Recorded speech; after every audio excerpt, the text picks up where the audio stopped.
Salut à tous et bienvenue sur notre chaîne. Aujourd'hui, on plonge au cœur de l'Afrique du 19e siècle, à une époque où le continent est une immense carte pleine de mystères et de convoitises. On va parler d'une rivalité féroce, d'une course effrénée pour un trésor, le fleuve Congo.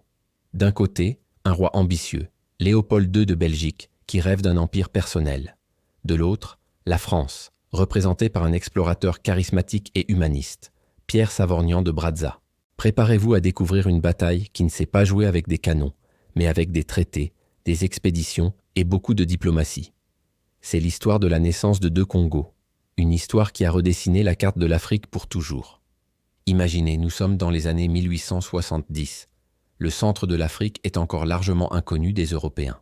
On parle de l'âge des ténèbres, un fantasme qui cache en réalité des royaumes et des sociétés bien organisées. Le fleuve Congo, ce géant d'eau qui serpente à travers la forêt équatoriale, devient l'obsession de l'Europe. Pourquoi ?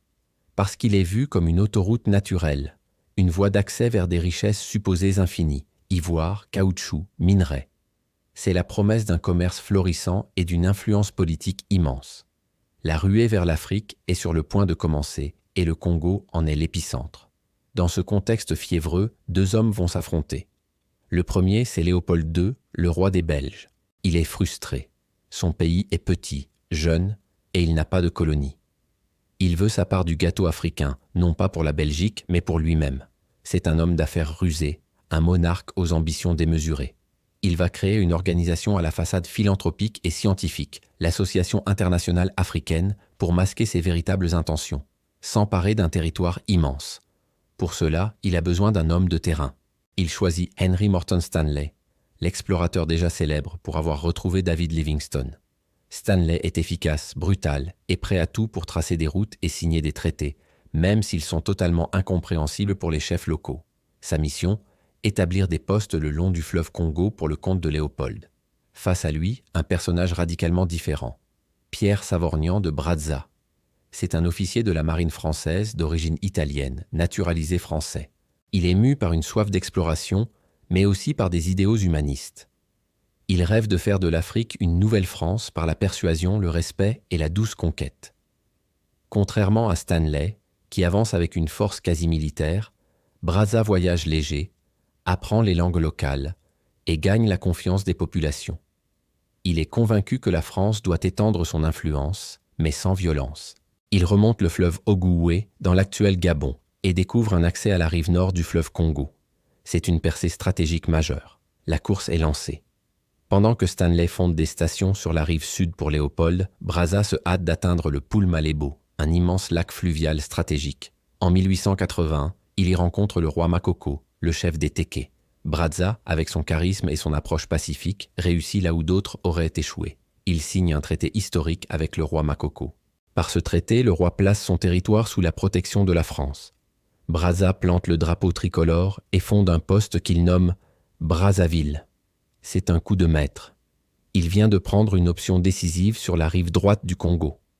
Quand Stanley arrive sur place quelques mois plus tard, il ne peut que constater les faits. Furieux, il fonde sa propre station juste en face, sur l'autre rive. Il l'appellera Léopoldville. Les deux capitales les plus rapprochées du monde, Brazzaville et Kinshasa, sont nées de cette rivalité. Cette compétition sur le terrain se transforme rapidement en une crise diplomatique à l'échelle européenne. Léopold II est un lobbyiste de génie. Il active tous ses réseaux pour faire reconnaître ses possessions. Il présente son projet comme une grande œuvre civilisatrice et anti-esclavagiste. Il promet le libre-échange sur le fleuve, ce qui plaît beaucoup aux Britanniques et aux Allemands, qui se méfient de l'expansionnisme français. Il réussit à convaincre les États-Unis de reconnaître son État indépendant du Congo, un État qui n'existe pas encore et qui lui appartiendrait en propre. C'est un tour de force diplomatique incroyable. La France, elle, est hésitante. Certains politiques soutiennent Brazza, d'autres trouvent l'aventure africaine trop coûteuse et risquée. Mais la pression de l'opinion publique et la peur de voir le Congo tomber entièrement aux mains d'un concurrent poussent le gouvernement à ratifier les traités de Brazza. La situation est explosive. Le Portugal revendique aussi l'embouchure du Congo, la Grande-Bretagne a ses propres intérêts. Pour éviter une guerre entre puissances européennes, le chancelier allemand Bismarck convoque une grande réunion. Ce sera la fameuse conférence de Berlin, de novembre 1884 à février 1885. Attention, contrairement à une idée reçue, La conférence n'a pas pour but de partager l'Afrique comme un gâteau. Son objectif principal est de fixer les règles du jeu de la colonisation pour éviter les conflits. Et le cas du Congo est au centre de toutes les discussions.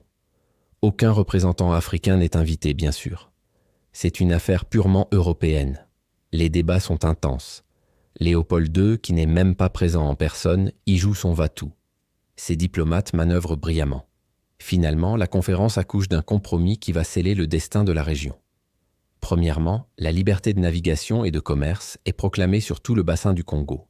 Deuxièmement, et c'est le point crucial, les possessions de chaque puissance sont officiellement reconnues. L'État indépendant du Congo, la propriété privée de Léopold II, est officialisée sur une immense partie du bassin, la rive sud. La France obtient la reconnaissance de ses territoires sur la rive droite, le futur Congo-Brazzaville. Le fleuve Congo, qui était un lien entre les peuples, devient une frontière, une ligne de partage entre deux empires. La rivalité entre Brazza et Léopold se termine par une division. Les conséquences de cette partition sont immenses et durables. D'un côté, dans l'État indépendant du Congo, Léopold II instaure un régime d'exploitation d'une brutalité inouïe. La collecte forcée du caoutchouc et de l'ivoire entraîne des millions de morts, des mutilations, une terreur systémique. C'est l'un des chapitres les plus sombres de l'histoire coloniale, un scandale international qui finira par obliger Léopold à céder son domaine à la Belgique en 1908. De l'autre côté, au Congo français, la situation est moins extrême, en partie grâce à l'influence initiale de Brazza. Cependant, cela reste un système colonial avec son lot de travail forcé, d'impôts et de dépossessions. Les deux Congos se développent séparément, avec des langues administratives, des systèmes politiques et des destins différents, créant une division artificielle au sein de peuples qui partagèrent la même culture. En résumé, la rivalité entre la France et la Belgique pour le bassin du Congo, incarnée par Brazza et Léopold II, est un épisode clé de la ruée vers l'Afrique. Elle mélange ambition personnelle, calcul géopolitique, vision opposée de la colonisation et diplomatie de haut vol. La conférence de Berlin a entériné la partition du fleuve, créant une frontière qui existe encore aujourd'hui entre la République du Congo et la République démocratique du Congo. C'est une histoire fascinante et tragique qui nous rappelle comment les décisions prises il y a plus d'un siècle continuent de façonner le monde dans lequel nous vivons. Voilà pour ce voyage au cœur de l'histoire du Congo. J'espère que cette vidéo vous a plu et vous a appris des choses. Si c'est le cas, n'hésitez pas à laisser un pouce bleu, ça nous aide énormément. Partagez vos réflexions dans les commentaires et surtout, abonnez-vous à la chaîne pour ne manquer aucune de nos prochaines explorations historiques. Merci de nous avoir suivis et à très bientôt.